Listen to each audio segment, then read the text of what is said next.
about how you got started in music and maybe your first gig and how that really shaped you. Okay, started in music. Well, I always tell people that I pretty much, I mean, I've been singing since I could learn to talk, pretty much. I think my parents can attest to that. I think the joke my mom said that she bought me, like, I wore out 2 separate Fisher Price tape recorders that you could, like, record yourself into, and just with my stream of consciousness songs that I was making up. But it's just, like, everything I saw, you know, singing about it. But so I feel like music is one of those things that people that love music and want to do music just kind of have it there. It's just there, and you can't really explain it where this music is coming from. You're driven to do that. Yeah, you're just driven. I mean, I really can't remember a time that I didn't love music and want to do it. And I've talked to other people that are artists and other people that are musicians, and they all feel the same way too. It's like, you can't not do it.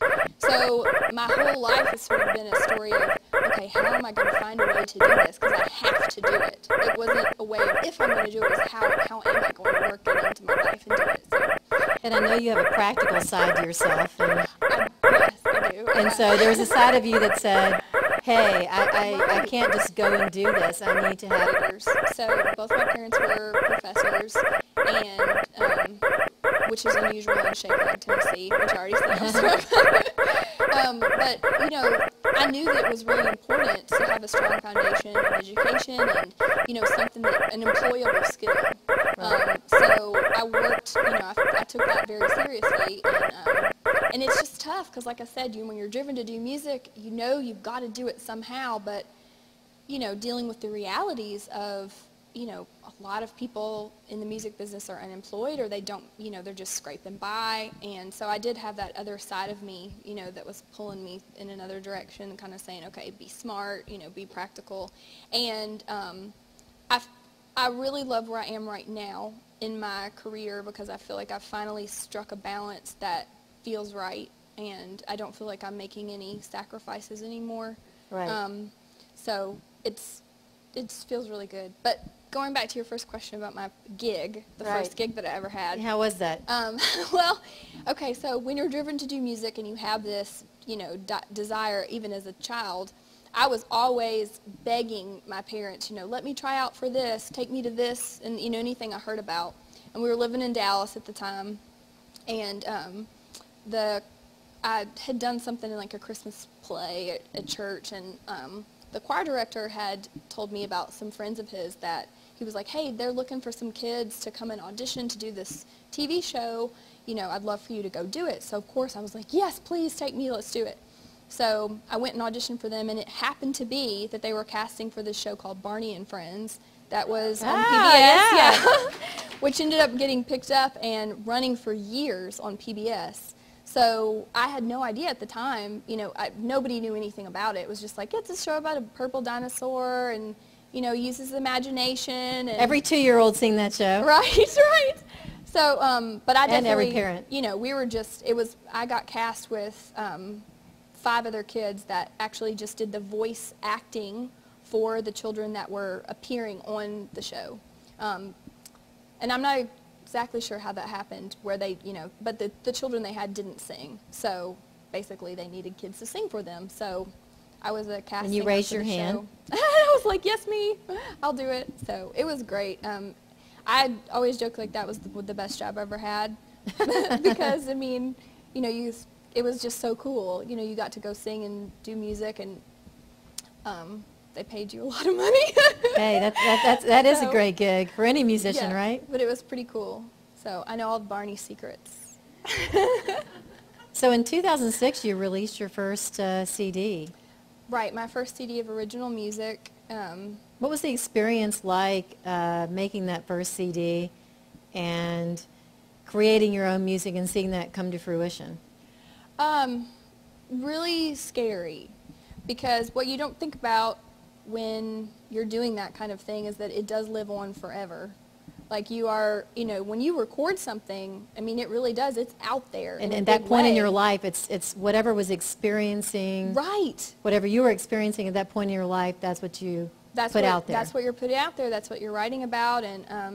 And your first record, you know, you're so green. I didn't know anything about, I didn't know how to make a record. I knew, you know, hear my songs, and then, you know, there was no path in my mind. I couldn't see it. So anyway, learned a lot doing that first one. But what was it like being in the studio? Well, that was easy because, you know, having done Barney for right, so many years, you know, we were in the studio all the time. You were experienced at that point, right? Very studio experience, yeah. But trying to produce your own music or having opinions like, what do I want the drums to do there? I mean, I'd never considered any of that stuff before, so everybody's got to have a first record, and it's always a learning experience. Oh, yeah, exactly. And so how would you describe your music, and along those lines, what artists have sort of influenced you along the way?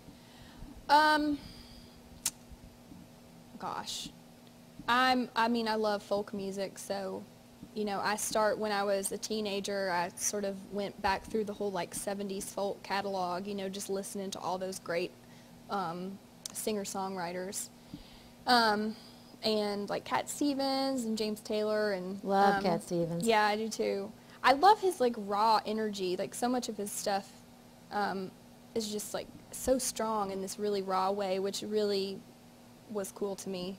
And then, you know, when I started writing songs more, I was, you know, musical taste changed and stuff. I started listening to Ryan Adams. I had a big Sheryl Crow phase because I just thought she looked so cool playing bass and singing at the same time. I think Sheryl Crow is She's so cool. Very cool. Yes, she is so cool. And also she's sort of like from the same area I was from, and, you know, had similar, I just looked up to her a lot, being somebody that came from a totally different